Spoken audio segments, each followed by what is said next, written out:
各位老細精神，今日同大家整翻個一鵝三食嘅做法，有滷水、乾鍋，還有就是白切。之前也有和大家分享過脆皮燒鵝，至於它的做法也不低3種。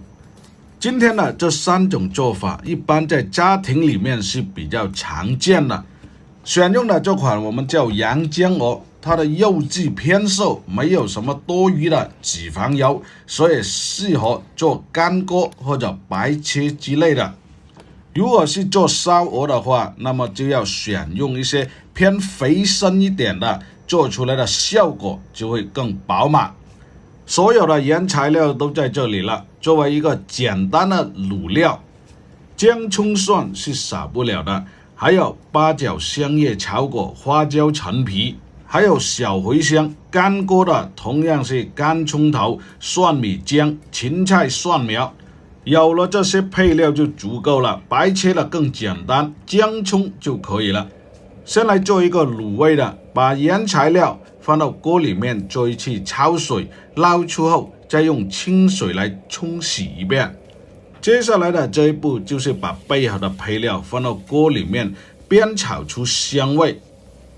這個只是一個簡單的香料配比，它和商業版的滷水配方是有一定差距的。如果大家想了解商業版滷水配方的話，可以翻開我之前的視頻，裡面是有分享過的。所有的香料和配料經過炒製了以後，再加入適量的米酒作為炝鍋，這樣讓它的香味更快速的激發出來。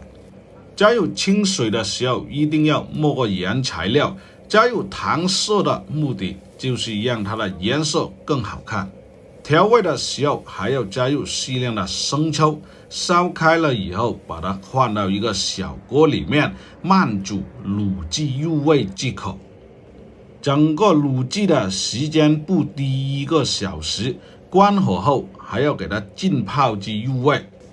白切的就簡單了，鍋中加入清水、薑蔥料酒，鹽可以稍微重一點。關鍵呢就是在於控制火候，燒開了以後調為小火，用的是一種浸泡的方法，水溫保持在100度左右就可以了。那麼作為乾鍋的這道菜就不一樣了，要的就是火候，否則是不香的。先把料頭放到鍋裡面，炒至出香味了，再把鵝肉放到鍋裡面慢火煎至兩面起金邊，讓裡面的水分充分的揮發出來。這個時候加入適量的冰糖，炒至它乾身了以後，再從鍋邊淋入適量的生抽，在高溫的情況下，讓它的香味再次激發出來。這個時候是不能加入清水的。作為乾鍋的這道菜，如果你不加入一定的醬料，那麼它的味道是沒有那種濃郁感的。所以這一款香醬是少不了的，加入到裡面以後，還要炒至它冒油。燜製的時候還要加入半瓶的8+1。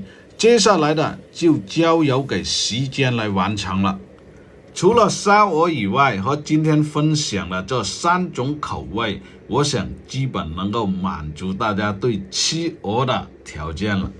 說到乾鍋的這一款，年輕人就比較喜歡了，口味乾香而濃郁。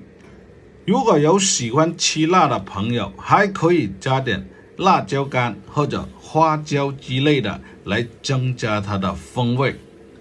湯汁收乾了以後即可出鍋裝盤，像這樣的菜式在家裡面完全可以操作，學會了以後隨時錄一手。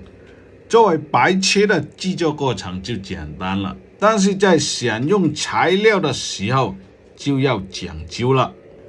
如果原材料不達標，在製作的過程花再多的功夫也做不出效果。所以在選用原材料的時候一定要把關好，精挑細選。是不是靚貨，煮出來一看就知道了，皮薄肉質結實，紋路細膩，沒有腥味。這種用我們的本地方言叫做土土货，煮好了以后直接蘸盐都好吃。豪华版呢，就是给它弄个点料，加点花生油。这边的卤味也可以上桌了，好不好吃，品尝过了才知道。这3道菜都是我比较喜欢的，有白切，有卤味，这个是干锅。当然，看过我视频的都知道，我特别喜欢的还是靠近我这地方。这个无论是烧鹅一样，我每次做出来就是香港火腿。